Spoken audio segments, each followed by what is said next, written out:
Alright, halo semuanya. Kita akan live sebentar lagi ya. Sambil nunggu teman-teman, saya akan masukin judulnya dulu ke live IG. Halo, halo. 7 cara memperkuat. Halo.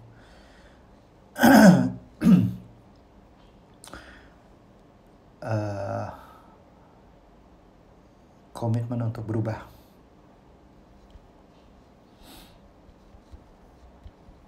Halo teman-teman di Instagram, itu topik kita hari ini. Yes, 7 cara untuk memperkuat komitmen untuk berubah. Oke. Nah, ini saya akan sampaikan dari buku yang saya baca, bukunya Changeology. Changeology itu adalah buku tentang bagaimana kita bisa membuat perubahan yang efektif dalam kehidupan kita. Oke. Hai. Ya, kita tunggu beberapa detik lagi ya, mungkin setengah menit.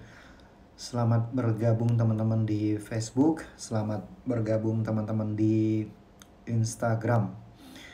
Oke. Alright. Ini adalah pertanyaan menarik. Berubah dalam semua hal, apa ada spesifiknya? Ini tentu perubahan yang kita kejar adalah perubahan untuk mengubah perilaku kita atau mencapai goal kita. Oke. Apapun goalnya. Oke, apapun goalnya. Tentu perubahan dari yang lama menjadi yang bagus gitu ya. Yang bagus menjadi yang lebih bagus lagi. Oke. Jika ada pertanyaan langsung masukin aja ke komentar. Saya akan menjawabnya. Saya juga udah mengumpulkan beberapa pertanyaan ini. Semoga sempat untuk kita jawab semuanya. Oke. Juga ada yang nanya tips membaca tanpa ngantuk. Oke. So, apa yang akan kita lakukan adalah saya akan sharing dulu insight yang saya dapatkan dari buku Changeology. Ini nggak semua insight buku ya. Saya sempitkan karena biar saya juga sempat untuk menjawab pertanyaan-pertanyaan teman-teman. Oke. Topik spesial yang kita bahas dari buku Changeology adalah 7 langkah yang bisa kita gunakan untuk memperkuat komitmen kita.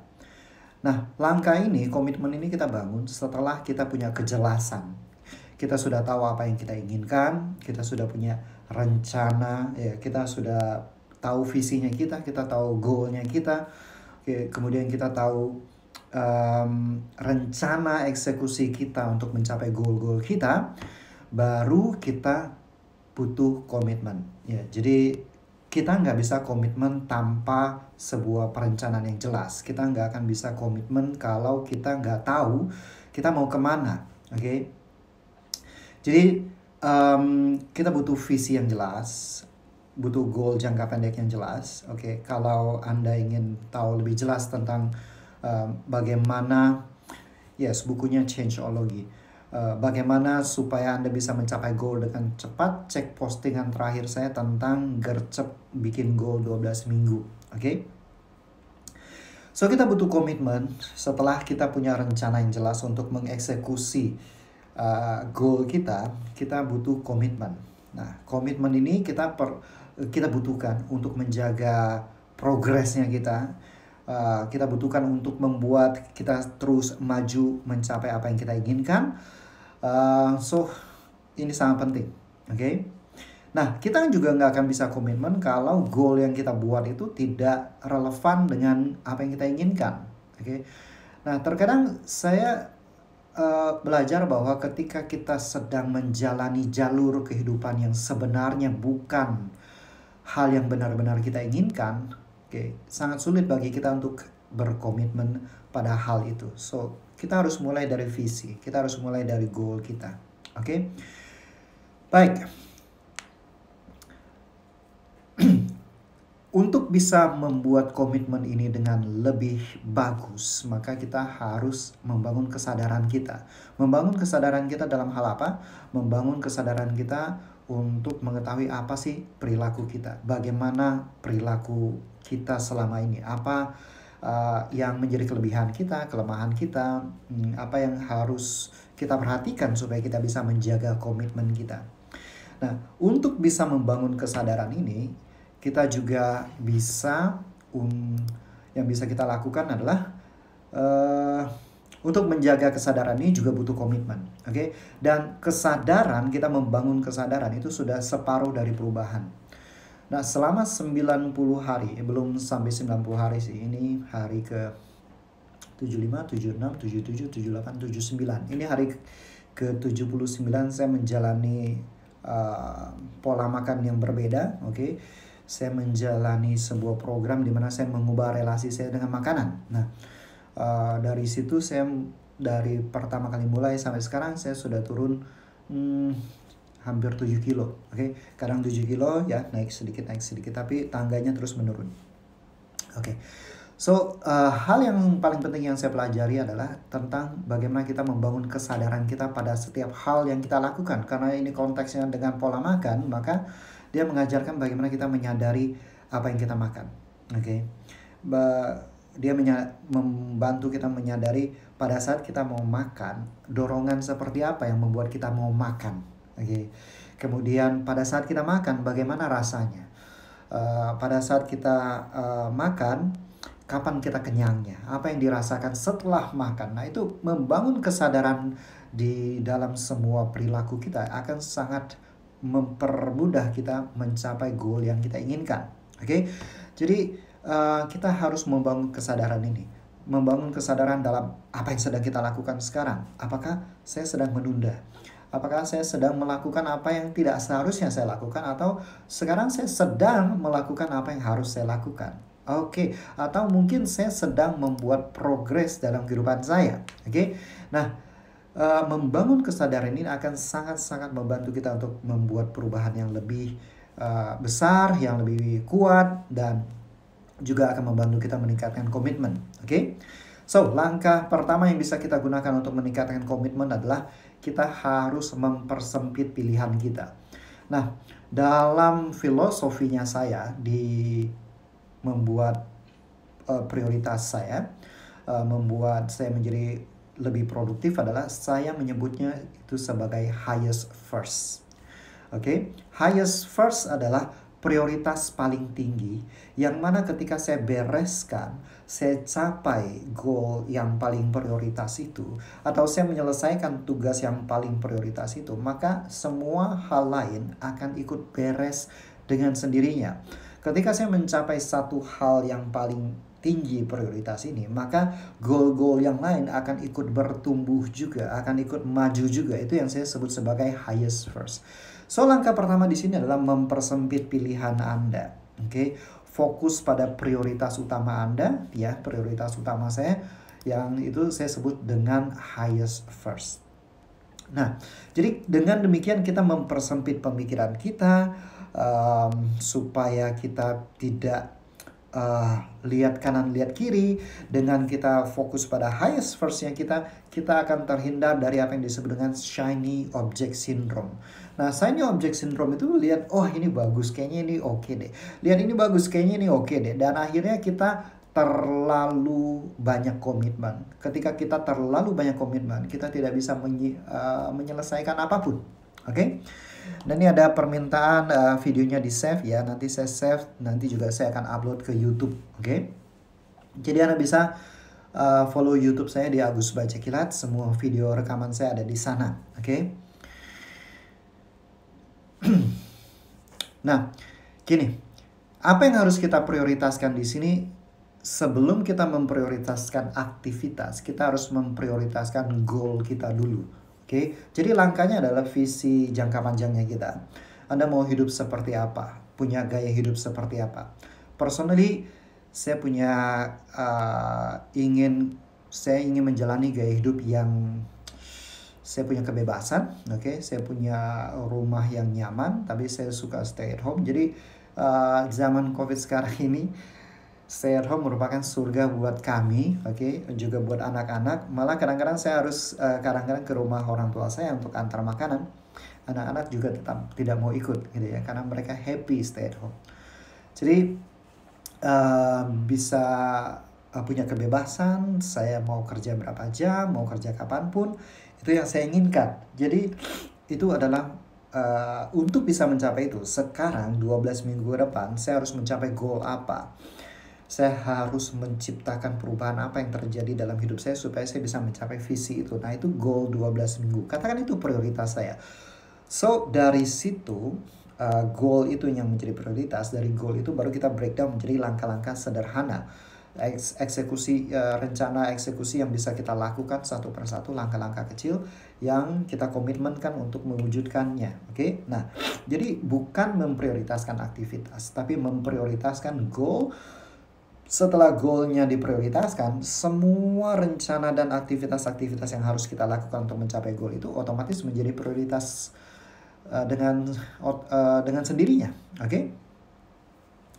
Jadi kita bisa gimana cara balikinnya? Oke, double tap ya. Saya wave ke teman saya malah jadi switch kameranya. Oke. Jadi persempit kemungkinan Anda dengan memprioritas goal Anda. Oke. Yang kedua adalah istirahat. Oke. Selama ini saya selalu berpikir bahwa untuk mencapai goal saya, untuk mencapai kesuksesan saya kerja. Oke. Saya kerja keras sepanjang waktu.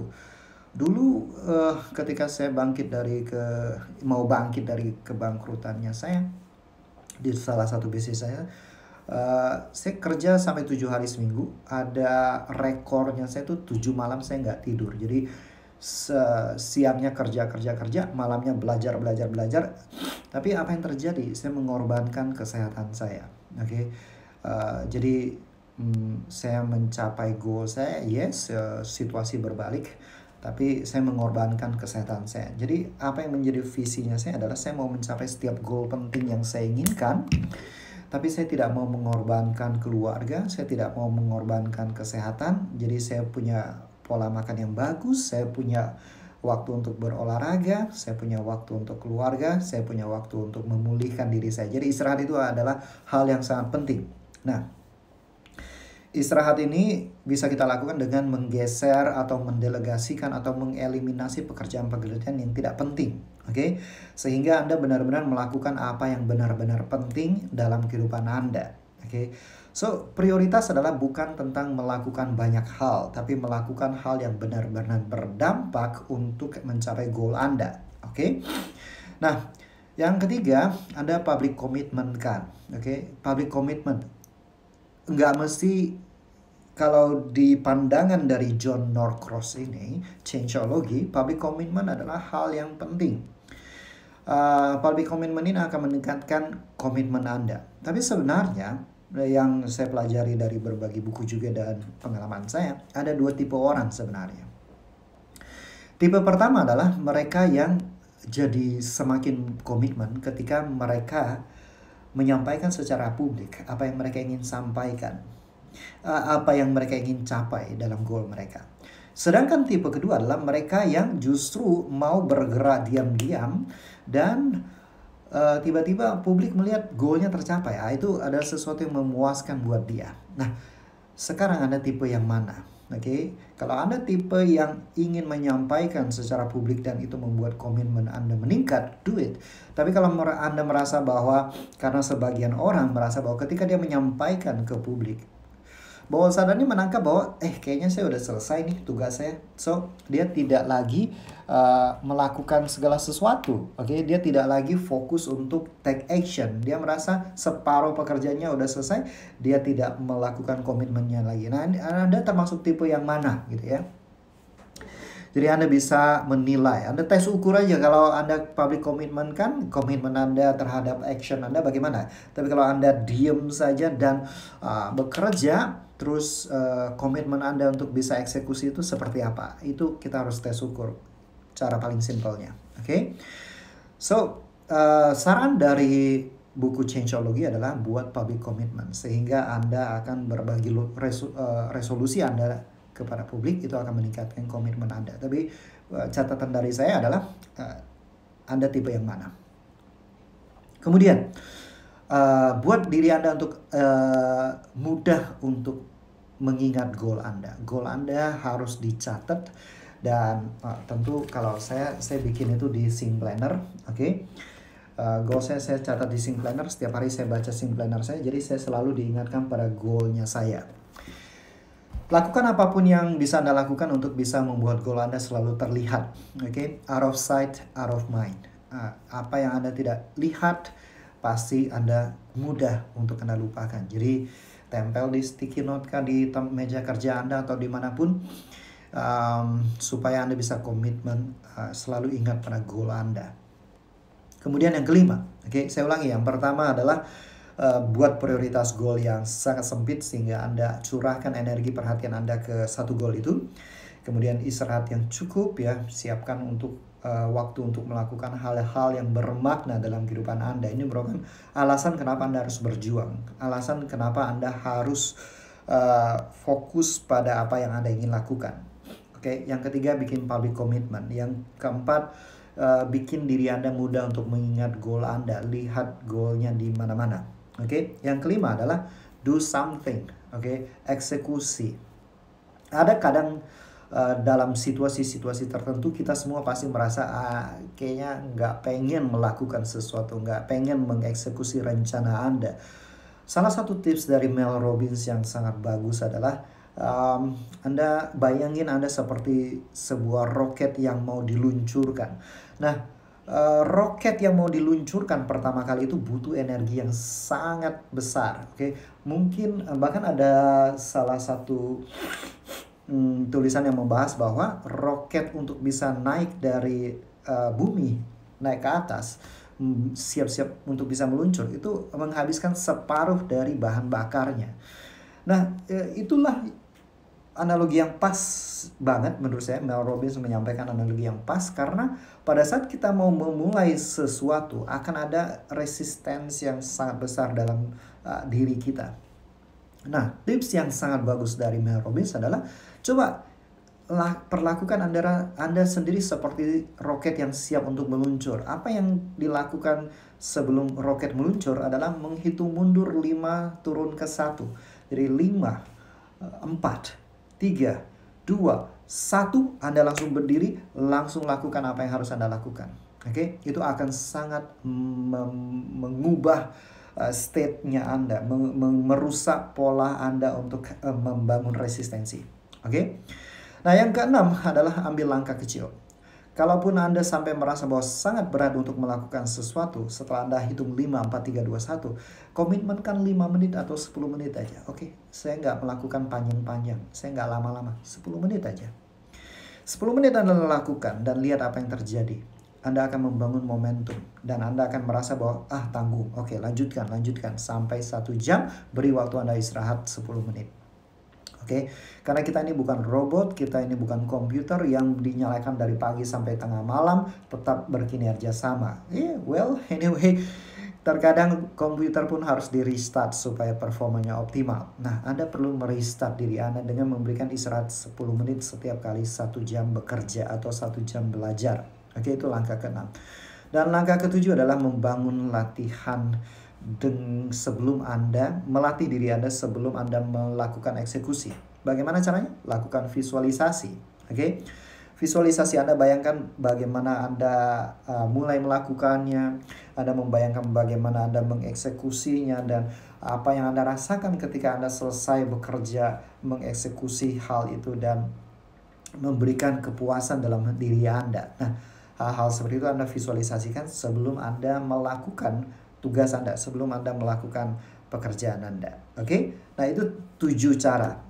Saya simpulkan. 1, prioritasnya, goalnya Anda sempitkan. 2, berikan diri Anda istirahat yang cukup. 3, public commitment kan menurut apa yang disarankan oleh buku Changeology. Tapi Anda bisa tes. Anda adalah tipe orang yang justru Anda komitmen kan, justru Anda merasa tidak bergerak, atau justru Anda kerja diam-diam membuat Anda bergerak, atau public commitment kan dan membuat Anda bergerak. Anda perlu tes ini. Yang keempat adalah ingat goal Anda. Selalu kalau Anda punya Sing Planner, Anda catat di Sing Planner dan baca goal Anda setiap hari. atau Anda bisa menempelkan goal yang menjadi prioritas Anda dimanapun Anda bekerja, sehingga Anda bisa lihat itu. Yang kelima, move on terus. Kalau merasa berat, hitung 5, 4, 3, 2, 1 dan langsung mulai bertindak. Bayangin seperti roket yang sedang meluncur. Dan ambil langkah kecil aja dulu, kerja 10 menit aja dulu. Lihat hasilnya seperti apa. Setelah 10 menit Anda akan lebih pengen melakukan lebih jauh lagi. Oke? Dan lakukan visualisasi, itu adalah latihan mental Anda. Karena research menunjukkan bahwa otak kita tidak bisa membedakan mana yang kita visualisasikan dan mana yang kita lakukan dengan nyata. Dengan demikian Anda akan bisa menyiapkan otak Anda untuk bisa mengeksekusi apa yang Anda lakukan dengan jauh lebih baik. Oke? Nah, sekarang saya mau tanya jawab. Di Instagram sudah ada postingan, ada pertanyaan-pertanyaan yang masuk ya. Dan saya juga akan membacakan komentar-komentar yang baru masuk, termasuk di Facebook. Gimana ya Kak, kalau kita beli ebook tapi kurang menguasai dalam membaca ebook tersebut? Mungkin Anda kurang nyaman dalam membaca ebook. Ya, bagusnya ebook kan bisa print out aja. Oke? Dulu saya juga tidak nyaman dengan ebook, jadi mostly ebook yang saya beli saya print out. Ya, tebel ya, habisin uang juga. Tapi anyway, saya sudah dapat itu, jadi saya bisa baca. So, justru belakangan saya lebih suka pakai Kindle. Oke? Kindle sangat nyaman, saya bisa dapat update buku terbaru dengan cepat, jadi preferensi. Nah, balik lagi kita harus mengenal diri kita. Kita ini perasaan kita pada saat kita baca ebook itu seperti apa? Itu semuanya tools. Jadi kalau misalkan Anda merasa bahwa ebook adalah alat yang tepat untuk membantu Anda, pakai. Tapi kalau Anda merasa bahwa nggak cocok pakai ebook, cari buku fisiknya. Oke, cari buku fisiknya. Atau Anda bisa print ebook Anda. Oke, banyak cara. Oke, berikutnya ini bisa di-swipe nggak sih? Bagaimana membangun niat dan sikap yang benar agar kita bisa menguasai baca kilat? Nah, apapun yang kita lakukan harus ada alasannya, karena kita adalah makhluk pencari makna. Apa maknanya buat Anda untuk menguasai skill yang sedang Anda ingin kuasai? Apapun, nggak mesti baca kilat. Oke, nggak mesti baca kilat. Jadi, kalaupun Anda mau menguasai sebuah skill, Anda harus tahu dong what's in it for you. Apa maknanya buat Anda kalau Anda berhasil menguasai skill itu? Kalau Anda nggak tahu, hai Ko Hengki. Kalau Anda nggak tahu apa maknanya untuk Anda, kenapa Anda harus menguasai skill itu, dalam konteks ini baca kilat, Anda nggak akan punya komitmen yang kuat. Ya, akhirnya intinya gini, otak kita akan melakukan usaha seminim mungkin untuk bertahan hidup. Oke? Dia akan melakukan usaha seminim mungkin untuk bertahan hidup. Jadi kalau misalkan goalnya Anda itu sifatnya kalau tercapai bagus, kalau nggak tercapai juga nggak apa-apa, nah otomatis Anda nggak akan mencapai goal Anda. Oke? Anda nggak akan bisa mencapai goal Anda kalau pemikirannya seperti itu. Jadi kita harus membangun sebuah pemaknaan yang bagus sekali. Kalau misalkan saya menguasai goal ini, saya menguasai skill ini, manfaatnya buat saya apa? Maknanya buat saya apa? Oke? Apapun. Saya bisa bertahan sampai hari ke-79 mengubah pola makan saya ini karena saya ngerti begitu saya berhasil melewati ini, saya mereset tubuh saya menjadi nol lagi. Pada saat saya reset tubuh saya menjadi nol lagi, maka tubuh saya sehat, saya segar, kemudian saya makan apapun juga nggak akan menyebabkan saya gemuk. Oke? Nah, itu yang saya mau. So, karena udah dapet tujuan akhirnya, maknanya buat kita apa, maka kita bisa berkomitmen dalam jangka waktu yang lebih panjang. Oke? Nah, pertanyaan selanjutnya. Kenapa saya selalu nggak konsisten dengan hal positif yang saya mulai lakukan?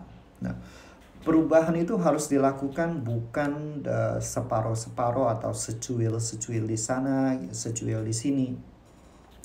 Perubahan itu harus terintegrasi.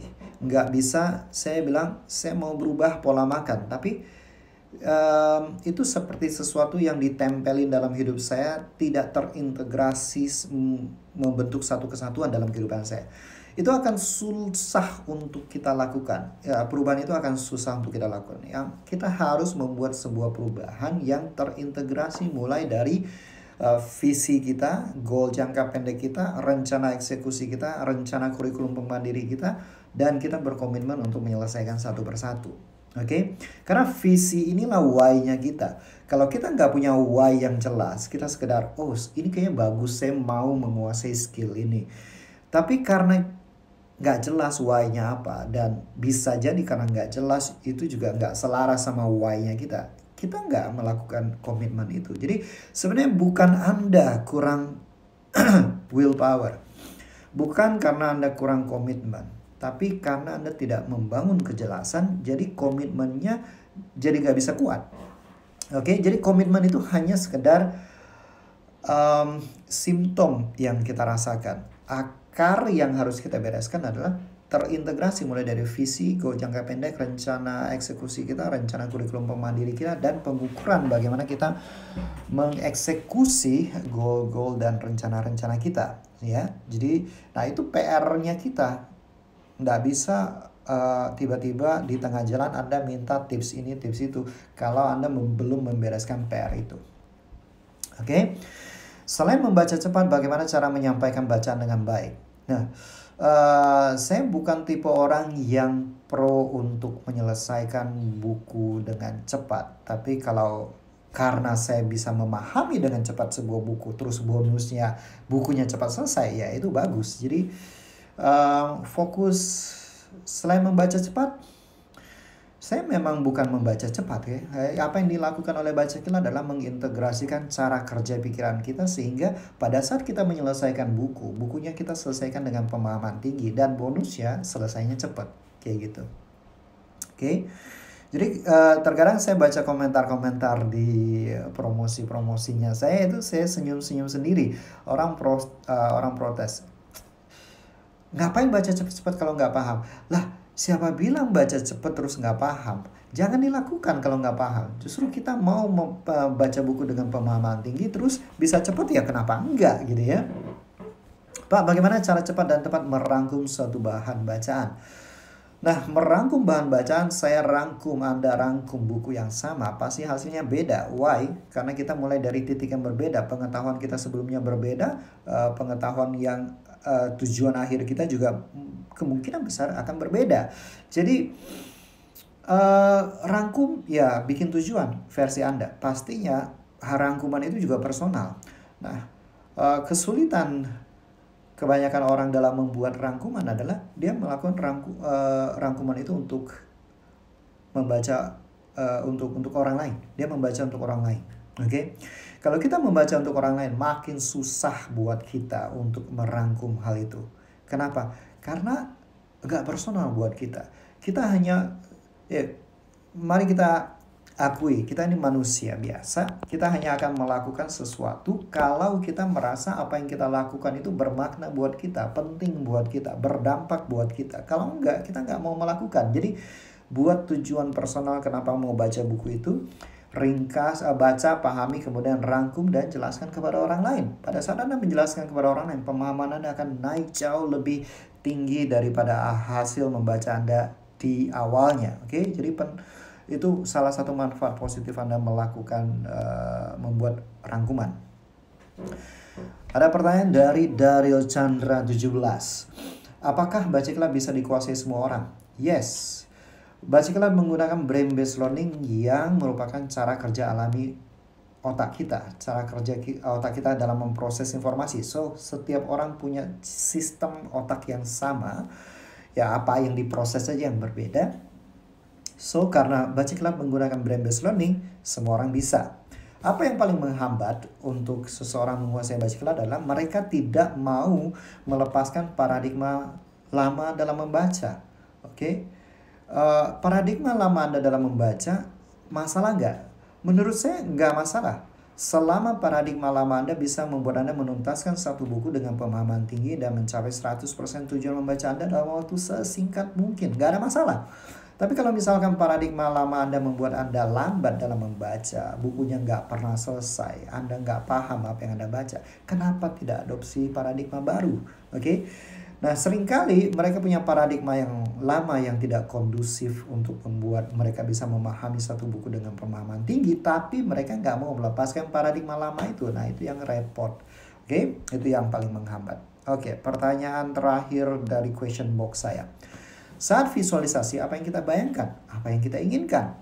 Oke, jawabannya adalah apa yang kita inginkan. Apa yang kita inginkan itu yang kita bayangkan. Nah, kalau Anda merasa sulit, Anda bisa bikin cerita dulu.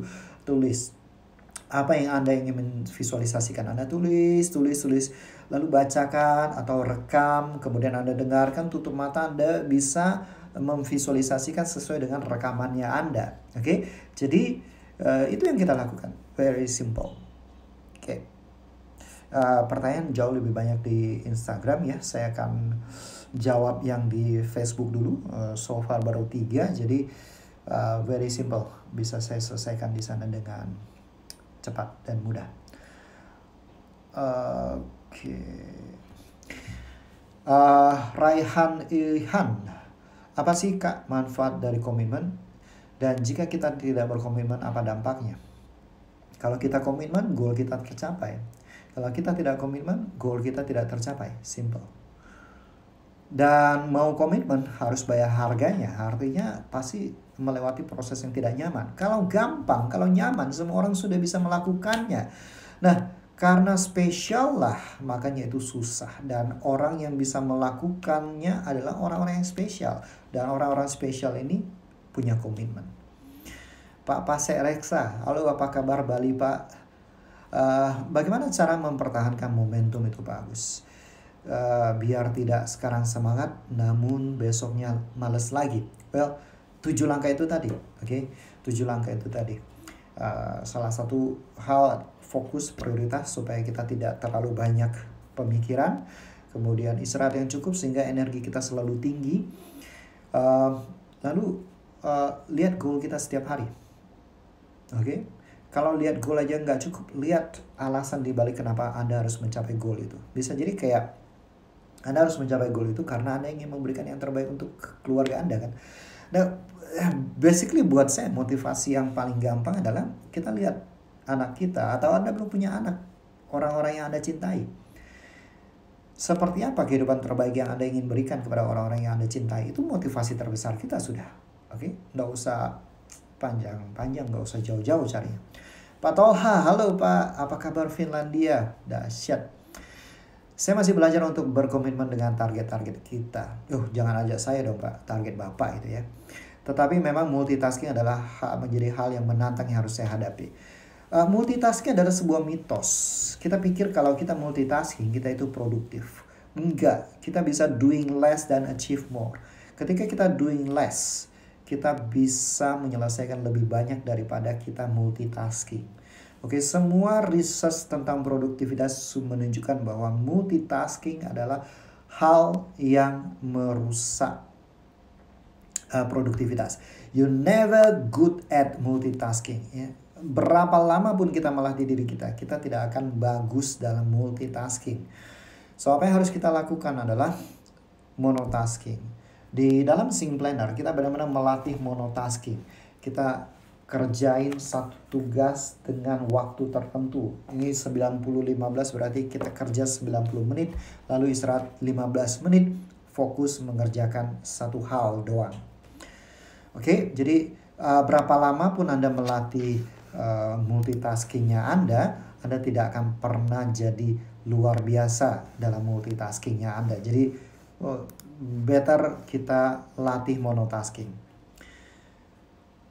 Pak Dr. Gigi Ton, Mr. Ton, kalau kita tidak terlalu lancar baca buku bahasa Inggris, apakah kita bisa membaca kilat? Basically bisa. Nah, di live sebelumnya saya membahas tentang bagaimana kita bisa menguasai bahasa Inggris dengan jauh lebih gampang. Basically kita semua sudah punya basic bahasa Inggris ya. Kita semua udah pernah belajar bahasa Inggris dalam kehidupan kita, ya kan? Kita sudah pernah belajar itu. So, kalau apa yang bisa kita lakukan adalah kita komitmenkan diri kita untuk mengekspos diri kita ke bahasa asing, bahasa Inggris dalam konteks ini sebanyak mungkin. Bagaimana cara kita mengekspos diri kita semakin banyak? Ya, baca buku bahasa Inggris, nonton film berbahasa Inggris. Dengan kita semakin expose diri kita, kemudian biasakan diri Anda ngomong dalam bahasa Inggris. Otomatis bahasa Inggris akan jauh lebih lancar. Alright. Oke. Lanjut. Pak, apakah prioritas utama boleh banyak kegiatan? Apa harus satu kegiatan? Sekali lagi yang kita prioritaskan adalah goal kita, bukan kegiatannya. Oke. Goal kita. Sebaiknya satu goal. Selama 12 minggu, saya memang menentukan 3 prioritas. Oke, kenapa? Karena bisa jadi pada saat kita menyelesaikan prioritas pertama, kita masih punya waktu untuk menyelesaikan prioritas kedua. Boleh aja. Kita itu bumpernya kita lah, buffer zone-nya kita. Nah, tapi jauh lebih baik kalau kita selesaikan satu demi satu goal kita. Prioritasnya juga satu goal. Oke? Hal yang paling sulit dari diri saya adalah mengalahkan rasa malas dan zona nyaman diri. Hilangnya hope dan ambisi. Oke? Saat itu terjadi, lihat alasan kenapa kita harus melakukan sesuatu. That's why, sekali lagi, perubahan tidak bisa kayak gini, kita nggak bisa mengubah perilaku kalau perilaku itu cuma berdiri sendiri. Contoh. Anda mau berolahraga, oke? Semua orang tahu olahraga itu bagus, tapi berapa banyak orang yang sudah olahraga terus dia gugur di tengah jalan? Banyak banget. Dan mereka gugur karena ya zona nyaman, rasa malas. Kenapa itu bisa terjadi? Karena dia olahraga bukan dengan alasan personal. Dia menciptakan sebuah perubahan, sebuah kebiasaan baru, belum merupakan alasan personalnya dia, yang kalau dia nggak capai itu, dia akan merasa sangat rugi atau apapun lah perasaan. Kalau sudah personal itu, kita sudah sangat-sangat kenceng dalam diri kita. Oke? So, buat integrasi perubahan, visi, goal, rencana. Oke? Visi itu benar-benar alasan kenapa kita harus bertindak, kenapa kita harus melakukan sesuatu. Oke? Bagaimana kalau public commitment kita dikritik dengan buruk dan malah berdampak tidak baik bagi kita, seperti tidak semangat lagi? Ya, bisa aja itu terjadi. Jangan share ke orang yang bisa menjatuhkan impian Anda. Di luar sana banyak orang yang tidak memahami Anda. Nah, kita juga bisa membuat sebuah makna di atas kejadian itu. Kejadian adalah kejadian netral. Makna yang kita berikan lah yang mengubah kita bertindak atau tidak bertindak. Contohnya gini. Oke, kita public commitment. Oke, saya sampaikan ke orang-orang. Orang-orang malah mengkritik saya, malah menjatuhkan mental saya. Nah, itu kita punya pilihan. 2 makna yang bisa kita berikan. Makna pertama yang bisa kita berikan adalah, iya, benar juga katanya dia. Berarti saya nggak bisa nih. Saya down ini. Ya, saya setuju sama dia. Dan Anda doing nothing. Oke? Atau Anda bisa, oke, gua buktikan ke lu kalau gua bisa. Lu lihat aja nanti. Nah, pilihannya ada pada kita tentang makna yang kita berikan. Oke? Seperti itu. Instagram, next question. Gimana saya bisa merangkum dengan baik buku non-fiksi? Terkadang berat buat saya. Oke, buku non-fiksi kenapa berat buat kita? Oke, banyak alasan, tapi saya ingin bahas salah satu alasan. Buku non-fiksi adalah buku yang akan menaikkan level kita ke level yang membuat kita bisa melakukan sesuatu dengan lebih baik, dengan lebih efektif, dengan lebih hemat waktu. Oke, Anda naik level. Baca buku non-fiksi membuat Anda naik level. Nah, kalau berat berarti level kita belum nyampe ke situ. Bikin tujuan. Sekarang saya di level saat ini. Saya di level 1 misalkan. Oke. Saya mau baca buku non-fiksi ini supaya saya naik ke level 2. Apa tujuan saya supaya saya bisa paham buku ini dan membuat saya naik ke level 2? Basicnya dulu, pahami. Oke, misalkan saya lagi mulai bisnis e-commerce ya. Barangnya lagi ada di pelabuhan. Mungkin minggu depan saya sudah mulai promosi. di Amazon Management System. Jadi saya belajar tentang ini. Saya nggak ngerti misalkan. Nah, saya bikin tujuan yang very basic. Saya ingin memahami dasar-dasar manajemen apa aja yang dijalankan oleh Amazon sampai bisa sesukses ini. Alasannya buat saya, dampaknya buat saya apa? Supaya saya bisa membangun bisnis dengan langkah yang tepat dan saya bisa menghemat belasan tahun saya untuk membangun sebuah bisnis yang ideal, yang seperti yang saya inginkan. Oke. Lalu saya cari dasar-dasarnya dulu. Setelah saya paham dasar-dasarnya, saya naik level, bikin tujuannya lagi dengan cara berbeda, dengan tujuan yang berbeda, sesuai dengan apa yang sudah saya praktekkan dari isi buku ini. Nah, jangan berharap bahwa Anda baca buku, kalau bukunya itu benar-benar sesuai dengan kurikulum Permandiri Anda, bukunya itu harus dikunyah cerna. Jangan berharap bahwa sekali membaca bisa paham seluruh isi buku. Ya, tergantung dong kita di mana gitu kan.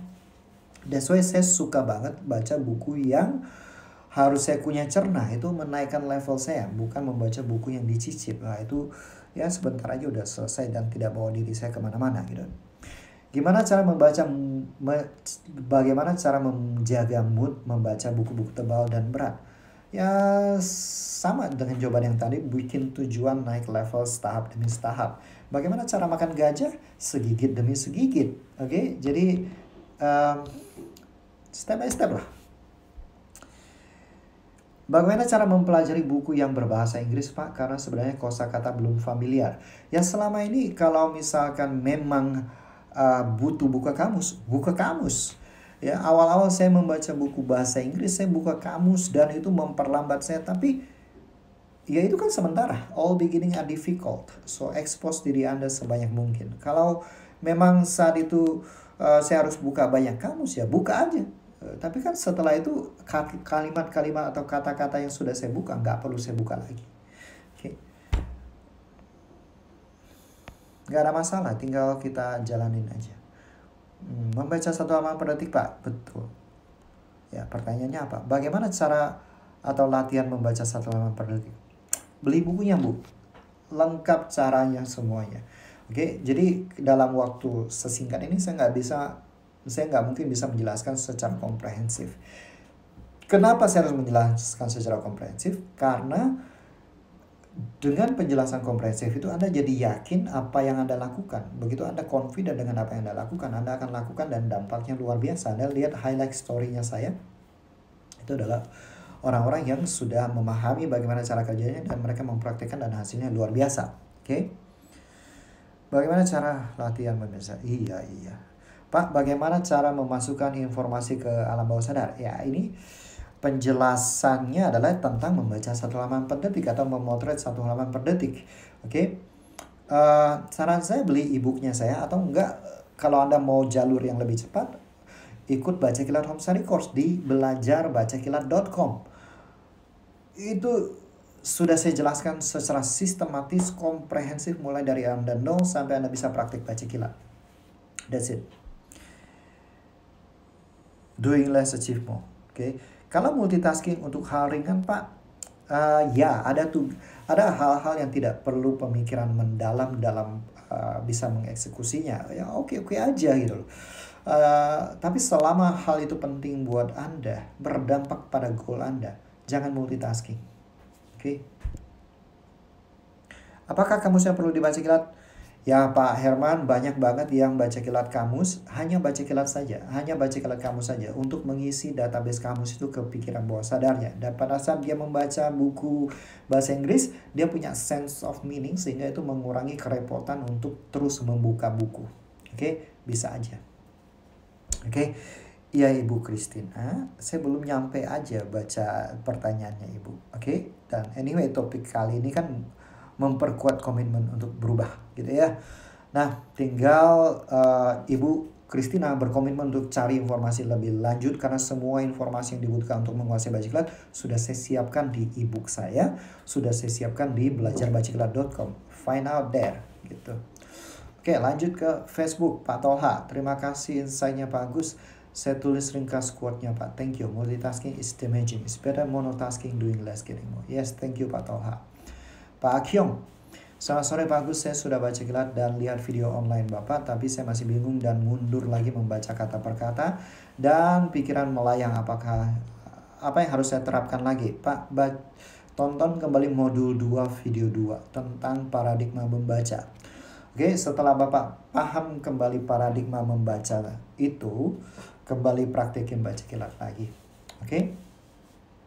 Nah, terus dibahas di grup baca kilat, kendala Bapak spesifiknya di mana supaya saya bisa jawab jelas di grup. Oke, besok Rabu malam saya akan live di grup alumni baca kilat. Hopefully saya bisa menjawab pertanyaan Bapak di sana. Oke, jadi sampaikan di grup. Anda sudah punya fasilitas untuk bisa konsultasi sama saya di situ secara spesifik. Ibu Neni, untuk buku yang butuh kunyah cerdas, saya khawatir ada hal penting yang tidak terpindai. Bagaimana? Lanjut baca kilat atau kembali baca konvensional? Itu kan kekhawatiran kita aja. Nah, Bu Neni, gini, prinsip dari membaca selektif dalam sistem baca kilat adalah seperti GPS. Katakan Ibu Neni mau ke rumah saya di Jakarta Barat. Ibu nggak ngerti jalannya menuju rumah saya. Apa yang Ibu lakukan? Ibu pakai Waze. Oke? Ibu pakai Waze dan Waze pasti akan memberikan beberapa alternatif jalan. Biasanya Waze menawarkan 3 opsi. Nah, dia nggak pernah bilang, Waze nggak pernah bilang ke ibu harus lewat 3 jalur ini supaya ibu bisa paham, supaya ibu sampai ke rumah saya. Gitu kan? Enggak. Dia akan pilih jalan yang paling singkat atau jalan yang paling cepat.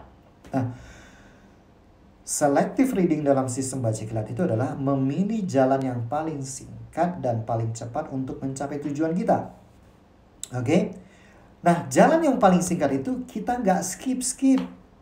Setiap jalan yang harus kita lalui untuk memahami buku itu sesuai dengan tujuan kita nggak skip. Kita skip bagian yang tidak menjawab tujuan kita. Dan karena kita menggunakan brain-based learning, pikiran bawah sadar kita udah tahu. Oke? Pikiran bawah sadar kita udah tahu jalur mana yang harus dilewati, jalur mana yang tidak perlu dilewati. Nah, pada saat Ibu Neni memindai menjelajahi dan ketemu dengan bagian yang konflik, bagian yang konflik itu maksudnya satu sisi Ibu ingin baca, satu sisi Ibu ada dorongan untuk nggak usah dibaca, itu pasti konflik kan. Jadi pada saat Anda mempraktikkan baca kilat, Anda akan mengalami tabrakan antara program lama dan program baru. Oke.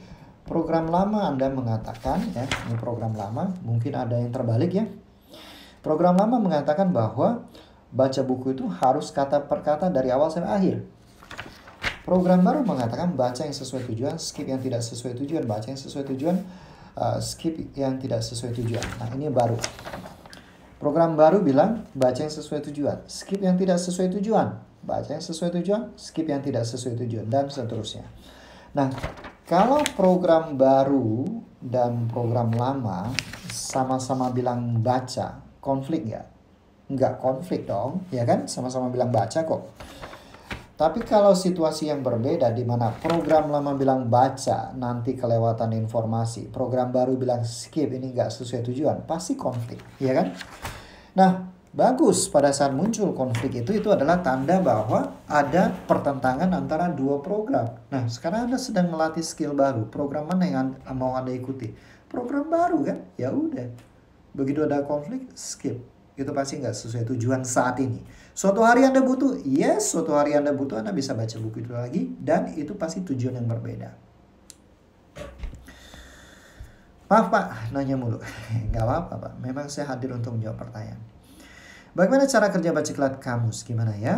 Apakah kita perlu buat tujuan layaknya membaca buku pelajaran? Exactly, pastinya kita membuat tujuan. Tujuan saya baca kilat kamus adalah saya ingin menambah kosakata. Nah, cenderung membaca kilat kamus karena nggak ada konsep yang ingin kita pahami.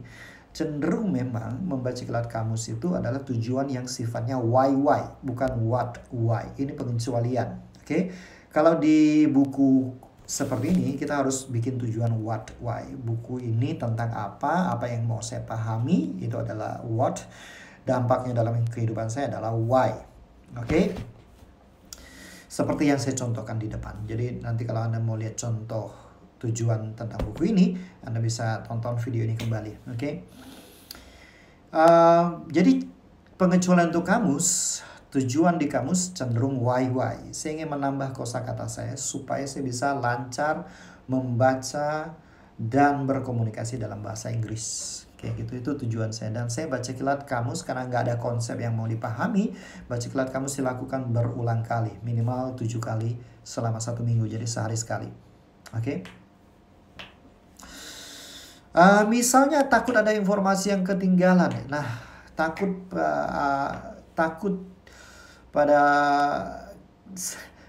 ada informasi yang ketinggalan itu adalah dampak dari tidak membuat tujuan yang spesifik. Oke. Lebih baik selesaikannya aja dulu. Ya. Selesaikan aja. Setiap ada konflik skip. Selesaikan bukunya. Lihat mind map-nya 100% mencapai tujuan atau enggak. Oke. Kalaupun 80%, 90% itu udah bagus banget. Anda sudah hemat waktu. Anda tinggal buka-buka bagian tertentu yang Anda butuhkan. Itu juga boleh kan? So take it easy. Nggak usah berpikir perfect. Just do it. Oke. Memahami buku itu dengan momentum yang tinggi jauh lebih penting daripada mau perfect tapi buku itu nggak pernah selesai jadinya. Itu ekstrimnya. Oke. Atau memperlambat momentum kita. Jadi jauh lebih penting momentum pemahaman. Karena momentum pemahaman membuat kita bisa menerapkan isi buku. Oke. Kenapa? Sering kan Anda selesaiin satu buku, terus pada saat Anda berpikir, wah buku ini bagus, saya mau terapkan.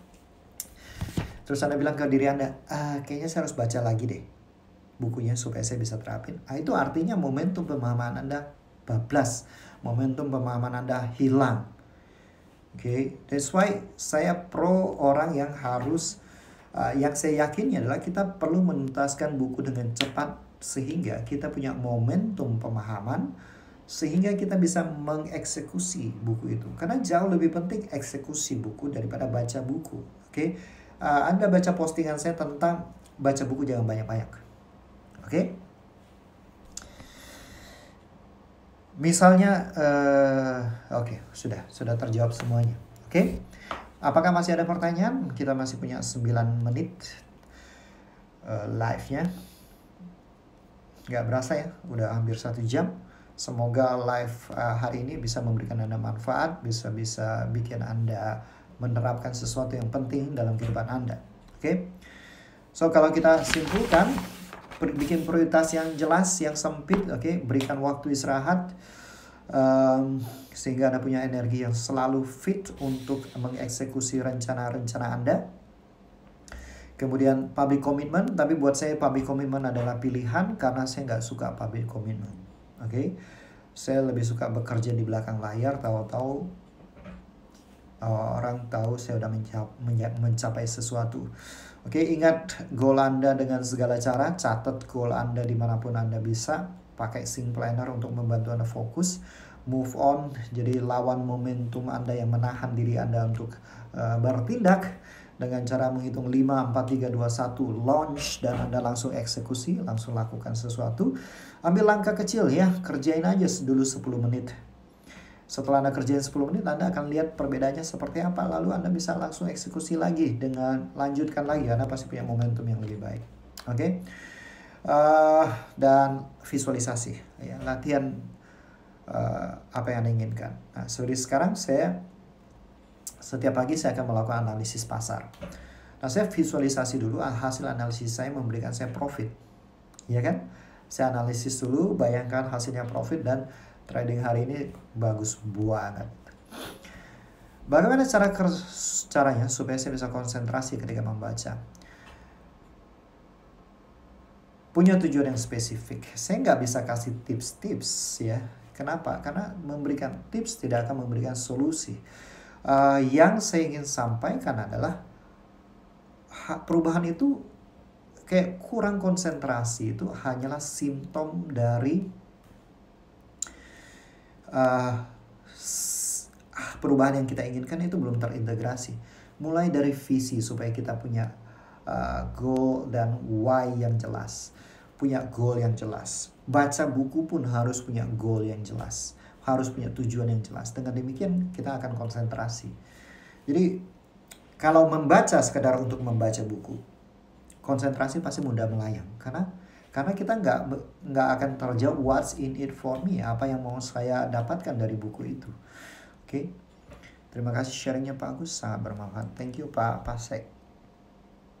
Keren Pak Agus, thank you. Thank you juga Om Surga. Namanya Om Surga. Mukhlis Korompis, betul? Pak, bagaimana memilih terlebih dahulu dua buku yang sama-sama kita butuhkan? Kalau memang sama-sama kita butuhkan, nggak ada masalah. Baca yang manapun nggak ada masalah. Oke, mungkin Anda bisa lakukan tinjauan awal, baca sampul depan. Ya, ini termasuk sampul depan. Ini namanya sayap, ini termasuk sampul depan. Baca sampul belakang, baca daftar isi. Research menunjukkan bahwa baca sampul depan, sampul belakang, daftar isi bisa membuat kita mengetahui 60% intisari buku itu.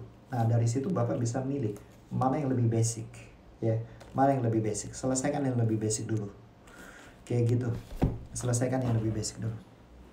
Baru, kalau dua bukunya sama-sama, nggak ada masalah. Anda mau mulai dari manapun. Oke. Kapan waktu terbaik untuk melakukan baca kilat? Kapan aja. Karena di dalam sistem baca kilat kita ada yang namanya kondisi jenius. Begitu Anda bisa kondisi jenius, kapanpun Anda bisa menciptakan kondisi yang kondusif untuk baca buku. Gak ada masalah itu. Gitu. Pak Tolha, makasih banyak Pak Agus. Sehat selalu ya Pak. Sehat selalu. Sampai ketemu di webinar ya. By the way, saya akan bikin webinar ya. Webinar ini saya akan jelaskan bagaimana membuat perubahan yang terintegrasi dari awal sampai akhir. Karena kalau kita nggak membuat perubahan yang terintegrasi dari awal sampai akhir, yaitu simptom-simptom akan muncul. Susah konsentrasi, susah komitmen, susah membuat perubahan. Oke, saya ingin bikin webinar itu tidak di Facebook Live, tidak di IG Live. Kenapa? Karena bisa 2 jam lebih. Jadi saya butuh komitmen Anda untuk hadir selama 2 jam lebih untuk bisa mengikuti webinar yang akan saya lakukan dalam waktu dekat. Oke, pantau terus story saya akan sampaikan di story. Well, I think it's time. Thank you so much buat interaksi Anda di live kali ini. Saya akan simpan video live ini. Kalau buat Anda yang di follower saya di Facebook Agus Setiawan, Anda bisa langsung tonton lagi. Ya, di situ sudah ada. Buat Anda yang di IG selama 24 jam ke depan bisa tonton, atau Anda bisa kunjungi di YouTube saya. Alright, thank you so much. God bless you. Stay safe, stay healthy. Semoga cepat pulih semua perekonomian di dunia.